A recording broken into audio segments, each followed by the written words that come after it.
What is going on, guys? Rewinds here, and in this video we are finally gonna be talking about the Boruto time skip. We finally got some spoilers for Boruto manga chapter 81, or if you guys do want to split it off, you could call it Boruto 2 Blue Vortex chapter 1.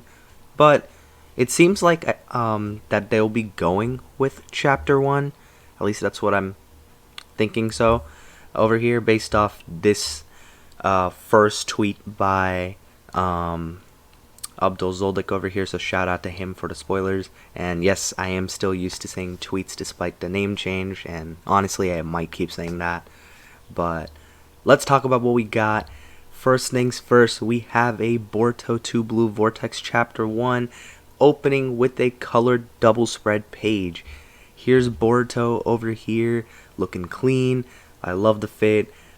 Just a sick drawing in general, and let me show you the other half of it, which I also think is really cool as well. The other half is Sarada's full time skip design here, and this is actually chapter 1's first page.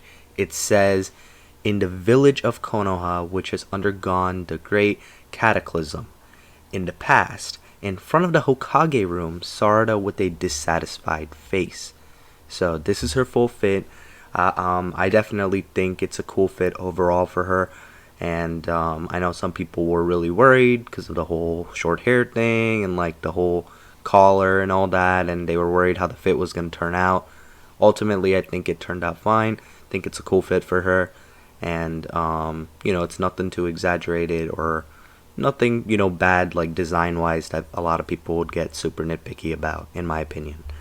So cool design for her. Of course, awesome design for Boruto as well. So two really good designs.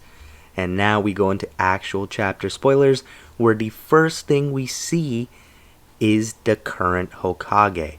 So this actually broke my heart a little bit. I was a little disappointed because I was so sure that they were going to bring Kakashi back as Hokage. And unfortunately that didn't happen, and Kakashi is one of my old favorites. I was hoping to get him involved in the story, but we actually have Hokage Shikamaru, which I still think is a great choice. I just had my hopes up a little bit for Kakashi, to be honest. So it says, Sarada is seen arguing with Shikamaru, who now wears the Hokage cloak, about Boruto's innocence and how he isn't a traitor. Shikamaru is worried for Sarada as a shinobi. Sarada says, "My role model is the 7th Hokage, not you." So it shows you her current stance, and here's the page of her arguing, and in the background you actually see it seems like Konohamaru leveled up too. It seems like he is Shikamaru's advisor. Also, I think the Hokage cloak looks pretty cool on Shikamaru. I will give him that, and Shikamaru is a pretty cool character too, so I think it's deserving of him to get that.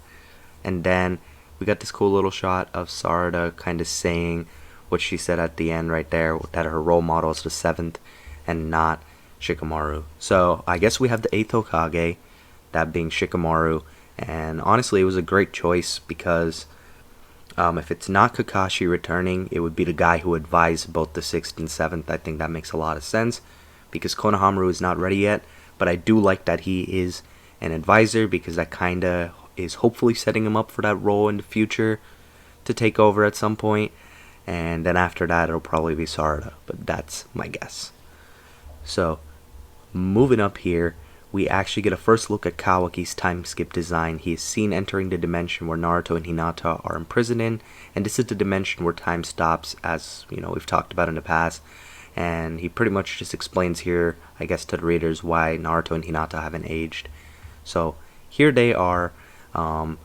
Cool look right there at the back of the crest on Kawaki's fit, and here is Kawaki's new fit, which I also liked. We are, in my opinion, not missing on any time skip designs so far, and I have seen some of these pictures vaguely, so I do know there's one I don't like, but mostly we're doing really well.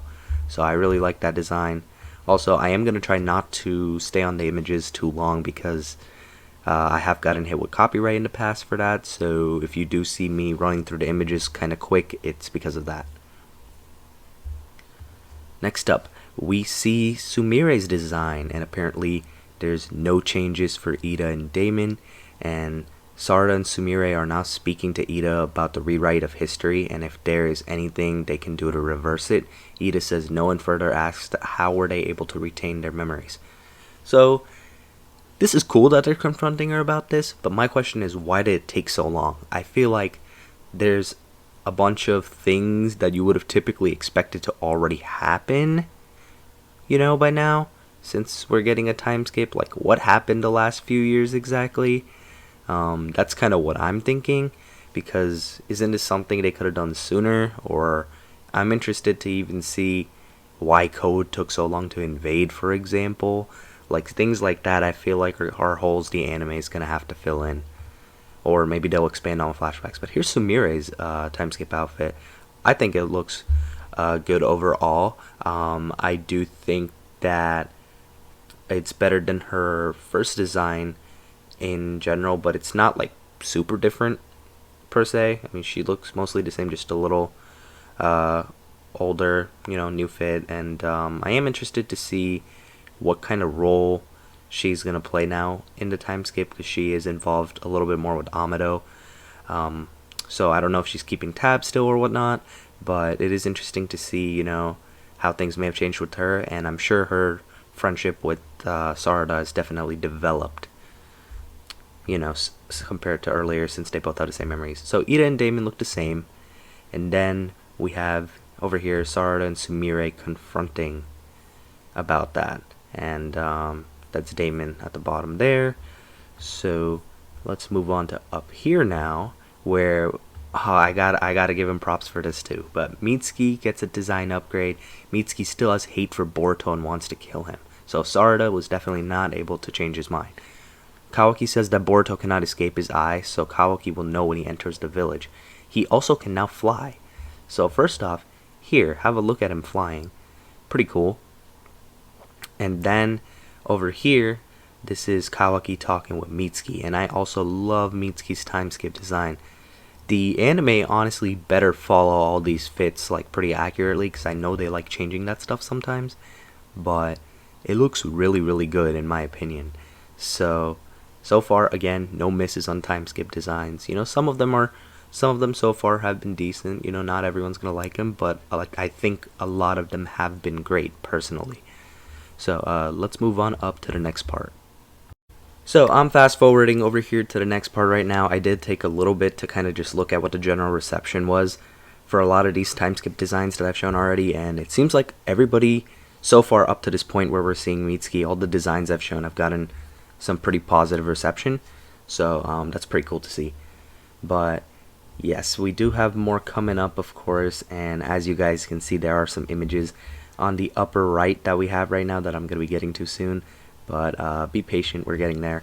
So, Himawari and Chocho also get revealed, and Chocho is training with Himawari, who wants to become strong. So I like this, and I also really like the change here in designs too, especially Himawari. Himawari got a nice timeskip change. She definitely aged a lot, of course, because it's probably been 3-4 years, so she's not like a little kid anymore. So it's not like she's super old, but she's not, like a toddler anymore.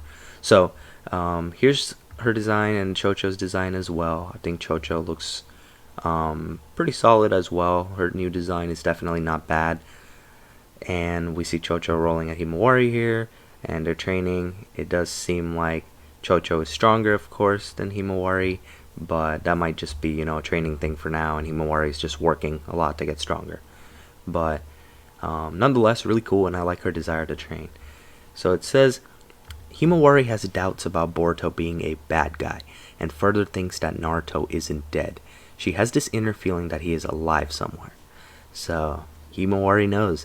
Now, I just want to say this. Maybe this could be some sort of little, like, hidden foreshadowing or something. I know they could just be throwing this in just because, this is Naruto's daughter. But maybe this is, like, a little bit of foreshadowing per se. Like, what if there's, like a connection she has with Naruto thanks to what Kurama's chakra was, for example. I know Kurama isn't around anymore, but what if that left, some sort of connection that Himawari is currently unaware of at the moment? It's just something I've seen theorized before, so I figured why not bring it up. But it's possible. I'm not going to say it's super likely because I don't know exactly how they write that, but we will see if they do that. Also, Shikadai and Inojin. Love Shikadai's fit. Like his new design. Face hasn't really changed much, but the fit is cool. Inojin, what have they done? I do not like this one. I'm not going to lie. I'm pretty sure that's him, and I am not a fan of that one. That's the one design I am not really rocking with. It's not the worst, but it's not great, in my opinion. Moving forward now, big stuff. Konoha gets attacked by Code's Ten Tails minion army, and Sarada protects the villagers, but they keep regenerating. So this chapter's moving at like 100 pace, as you guys can tell. So here we are, they invade the village. Here we are, citizens getting attacked. By the way, she looks a little like Sakura over here. I don't know if you guys see that, but it's not her. And then Sarada comes flying in to attack and save him. And then after that, you see Code coming out through here, it seems, with that arm stretching out. But now my question is, why did it take this long, for him to attack? These are like holes that they're going to have to flash back and fill up, or these are holes they're going to have to fill up in the anime. So, we'll find out. Code makes his entrance. He also has a slashed left eye. Code says, "Good morning, Sarada." Now, very interesting stuff here. Code has a slashed eye. What could have done this? My money is personally on Boruto and Sasuke doing something while on the run. And this is something that I definitely would like a flashback to, but I don't know if they're going to give us one. Nonetheless, it is really cool that we're getting, Code already back, and we're getting a big confrontation already.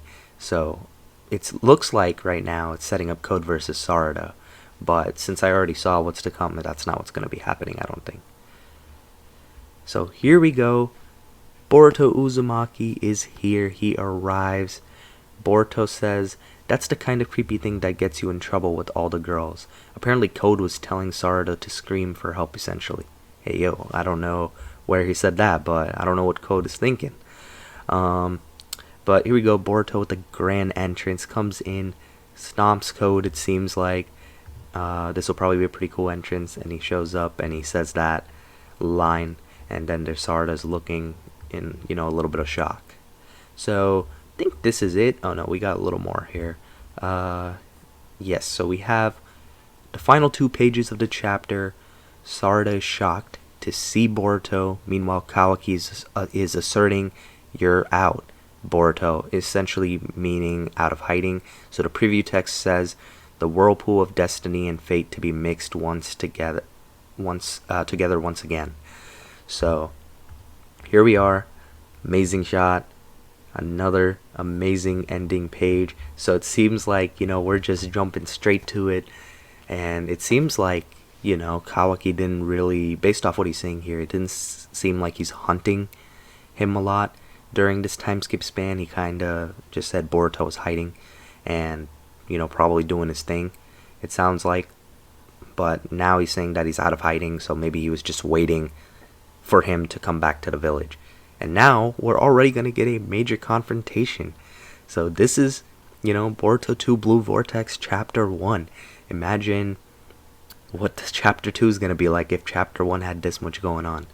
Again, there is a lot of, holes to fill in regarding the plot of like what may have happened, but this is always how it goes with the time skip typically, Gotta give it some time and see if they flash back to something and decide to cover it there. And also, if not that, again, we will have the anime to rely on, which I don't know how I feel about that, but this is the situation we're in for that. Nonetheless, very, very hype stuff overall.